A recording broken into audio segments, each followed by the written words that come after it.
possible. The two Utes. Two what?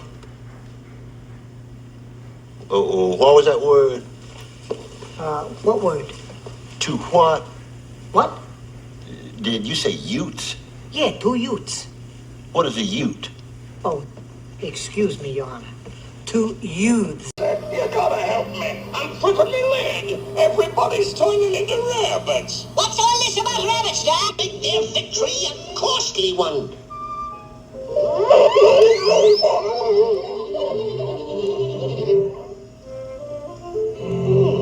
Hey, you know, maybe I ought to read this tale. Best way to do a good Harley Quinn impression as I'm practicing for Comic-Con. Okay, this is the best way I can explain the aspects of Harley Quinn's voice. So first, start out with a Brooklyn accent, just something really nice and lazy. If you're from Brooklyn, no offense, I know you don't all talk like this. Then you want to make it really high-pitched, or even more high-pitched, somewhere around here. And then you want to make it nice and sing-songy, so you're just lolling around and having fun like Harley Quinn. I don't usually think of it as those three separate categories, but if that helps for your brain, great. Hey everyone, and welcome to my channel, Kindred Souls of Brooklyn. And I just thought I would give you some classic examples of the Brooklyn accent. Of course, you have mine. What better classic accent than my accent?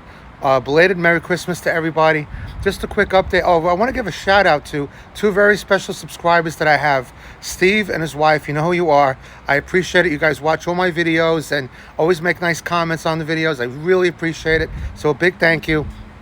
And also an eye update. The eye pressure has gone down after the 3 surgeries in the right eye. And it was up, it was down, it was sideways. And so hopefully it's going to stay down. So I'll keep you up to date on that.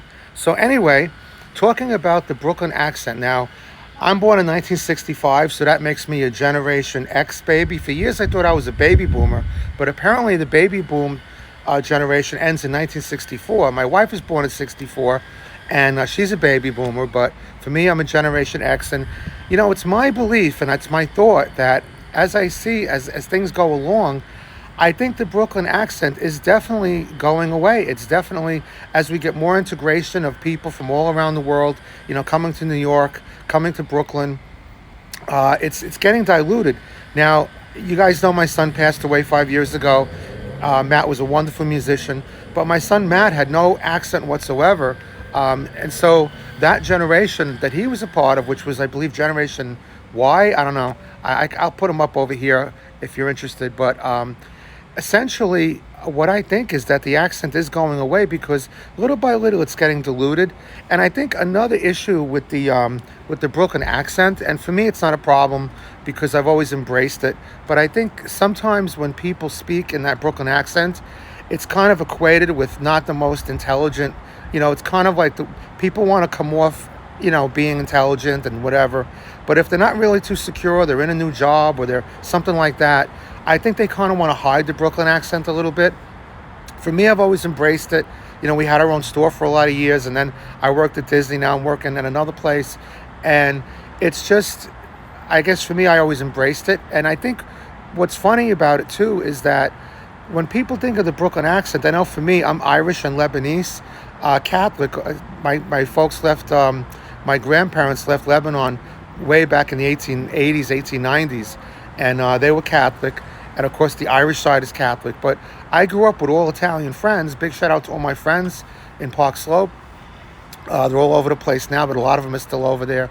But for me, I think, and for others out there, I think when people think of the Brooklyn accent, they do think of my cousin Vinny and that kind of accent. Because if you think about what do Brooklyn say, you know, things like forget about it and not for nothing. You think of things like that. You think of words like coffee. You think of dog. But I think when people really think of that classic accent, you think of that Harley Quinn, that thick, you know, those little catchphrase sayings, make him an offer he can't refuse, those kind of things. And of course, for me, when I see people, I mean, where I work in a customer service position now, and I would say probably 8 or 10 people a day ask me where I'm from, or they say, you're from the North, you're from Staten Island or Brooklyn. Most of them just narrow it down to one or the other. And I kind of embrace it. And most of the people are really nice. And of course, when they're interested in it, it kind of reminds me of something that John Lennon said, that when John Lennon used to go out to a place to eat, a lot of times they would be so enamored by meeting him, or they were so keyed into the English accent, he would just kind of say things while he was ordering, like, yeah, I'll take an elephant sandwich, and I'll take, you could bring out a hose and hose me down with that. And people like, yeah. And sometimes, I kind of get the same thing. But what's funny is that when you talk to people, when I do, a lot of times what I'll do is I'll embellish it a little bit, and I'll start saying, things like sandwiches, things like that, or I'll really emphasize the coffee or the dog. And I think they get a kick out of it. I mean, like I said, I've always embraced it. I think it's a lot of fun to celebrate who you are and where you're from. And, it was always a lot of fun when I worked as a coordinator at Disney. I worked over there for 7 years, and I think I'm going to work there again.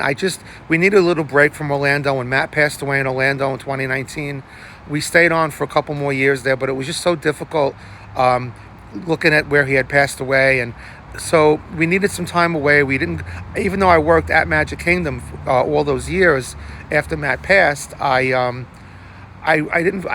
worked, and on a work setting I would walk around and stuff, but basically going there, we didn't visit the parks for like 3 years.